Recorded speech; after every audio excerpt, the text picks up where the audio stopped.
সময়টা আমার খুবই খারাপ যাচ্ছে। সারাটা দিন কাটলো আমার হসপিটালে আজকে।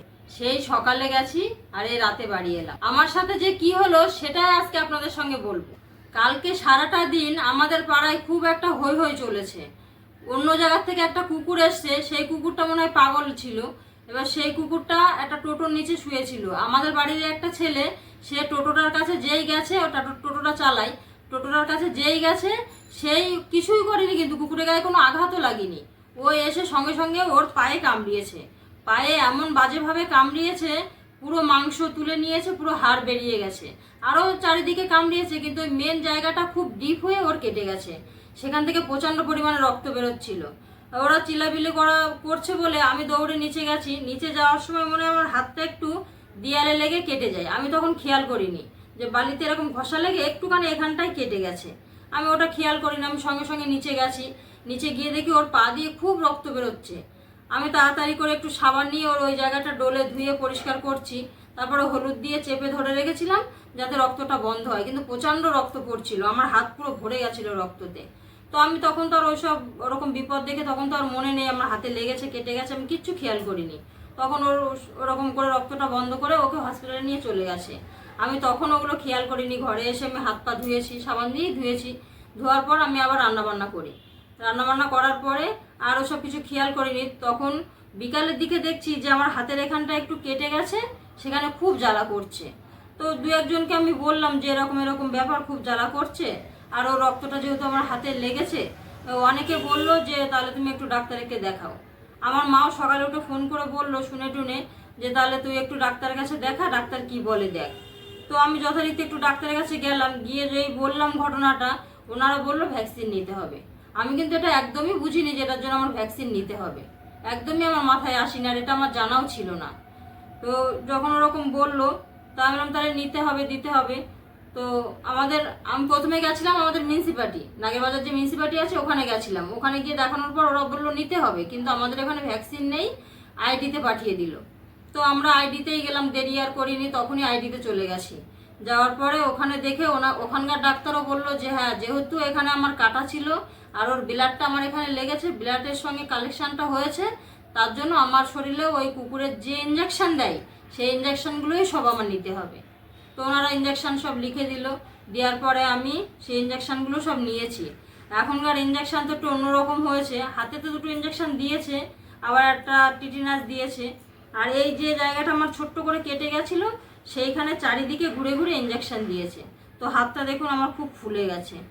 যেরকম ব্যথা হয়েছে সেরকম ওষুধটা দিয়েছে, তো এখন পুরো এরকম ফুলে আছে আঙুলটা। এই হাতে তো খুব অসুবিধা হচ্ছে হাতটা নাড়াতে। ডান হাতে আমার এটা হয়েছে, আর ডান হাত দিয়ে খাওয়া দাওয়া করতে হয়, কাজকর্ম সব বেশিরভাগ ডান হাতেই হয়। সেই জন্য আমার খুব অসুবিধা হচ্ছে। আমি এই হসপিটাল থেকে সারাদিন এসে চামচ দিয়ে দিয়ে ভাত খেলাম। এভাবে তো ধরে খাওয়াই যাচ্ছে না। হাতটা আজকে প্রচণ্ড ফুলে আছে। আর ডাক্তার ওখান থেকে বারবার বলে দিয়েছে যেন জল না লাগে, কোনো ঘাগুতো না লাগে। ওই জন্য খুব অসুবিধা হচ্ছে। তো আজকে এভাবে হাতটা রেখে দেবো। আমি এখন কয়েকদিন সঞ্জয়কে ভাত বেড়েও দিতে পারবো না, সঞ্জয়ের ভাত মাখিয়েও খেতে দিতে পারবো না। জানি না কিভাবে কি হবে। রান্না বান্না করা, বাসনপত্র মাজা, কাজ করা, সংসারের তো কত কাজ থাকে। এই হাত নিয়ে কি করব আমি জানি না। আমার ছেলেটার উপরেই প্রেশার পড়বে, ওরই সব করতে হবে। আজকে আমরা সারাদিন যেহেতু কেউ বাড়িতে ছিলাম না, সেহেতু সঞ্জয় আরও খুব বেশি চিল্লাপিল্লি করেছে। বারান্দায় বসে বসে সারাদিন খুব বকবক করেছে। আর আমিও এই অবস্থায় ওকে সামলাতে পারবো না, ওর কাছে যেতে পারবো না। তো আজকে রাত্রে ভাবছি ওকে ওষুধ দিয়ে দেবো। ওকে রাত্রে খাইয়ে, ও দাদা আবার একটু বেরিয়েছে, বাবার প্রেশারের ওষুধ নেই, রুটি টুটি আনতে হবে। আমি তো রুটি বানাতে পারবো না, বাবা রাত্রে রুটি খাই, সেই রুটি আনতে আবার বেরিয়েছে। তো ওগুলো নিয়ে আসবে, নিয়ে আসার পর সবাইকে খাইয়ে দিয়ে সঞ্জয়কে ওষুধ দিয়ে দিতে বলবো। তাহলে ও যদি দুদিনে একটু ঘুমায়, তার মধ্যে আমার হাতটা অনেকটা ঠিক হয়ে যাবে। নাহলে দেখেছেন তো ওকে সামলাতেও লাগে। আর ও তো বোঝে না, ও আমার এই হাত ধরেই টানছে, টেনে টেনে ও তো আমার নিয়ে যায়। চা দাও, ভাত দাও বা কিছু দাও, ও হাত ধরেই টেনে নিয়ে যায়। তো এই হাত ধরেও আমার টেনে টেনে নিয়ে যাচ্ছে। ওই জন্য ওকে একটু ওষুধ দেবো, তার মধ্যে আমার হাতটা একটু ঠিকও হয়ে যাবে, তাহলে আর কোনো অসুবিধা হবে না। আপনারাও সাবধানে থাকবেন। আর এরকম কোনো ঘটনা ঘটলে আপনারাও ডাক্তার দেখাবেন।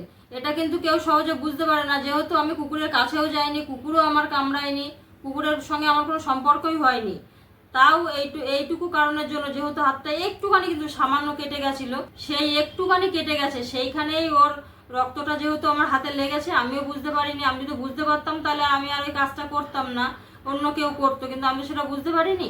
তখন আমি ওই সাবানটা নিয়ে, সাবান দিয়ে ভালো করে ধুতে হয়, সাবানের গায়ে থেকে সাবানটা নিয়ে হাত দিয়েই ওর পাটা এরকম ডলেছি। আর ওর পায়ে যে এত রক্ত বেরোচ্ছে সে আপনারা না দেখলে বিশ্বাস করবেন না। মানে আমি দেখেছি অনেক কুকুরে কামড়ানো, কিন্তু এরকম কুকুরে কামড়ানো আমি দেখিনি। বীভৎস রক্ত বেরোচ্ছে, যা দিচ্ছি সব রক্তের সঙ্গে ধুয়ে চলে যাচ্ছে। তো অত রক্ত যেহেতু বেরিয়েছে সেহেতু আমার হাতে পুরো লেগেছে এই রক্তটা, এটা শিওর যে পুরো হাতে আমার রক্তটা লেগেছে। তা যেহেতু ওর রক্তটা তখন একটা বিষ হয়ে গেছে, আমার এই কাটা জায়গায় লেগেছে। ডাক্তার বারবারই বলছে, আমি বলছিলাম যে এইটুকুর জন্য কি লাগবে এত ইঞ্জেকশন, 2-1টা দিলেও তো হতো। তো বলছে না, এটা পুরোটাই লাগবে, কোনো রিস্ক নেওয়ার কোনো দরকার নেই।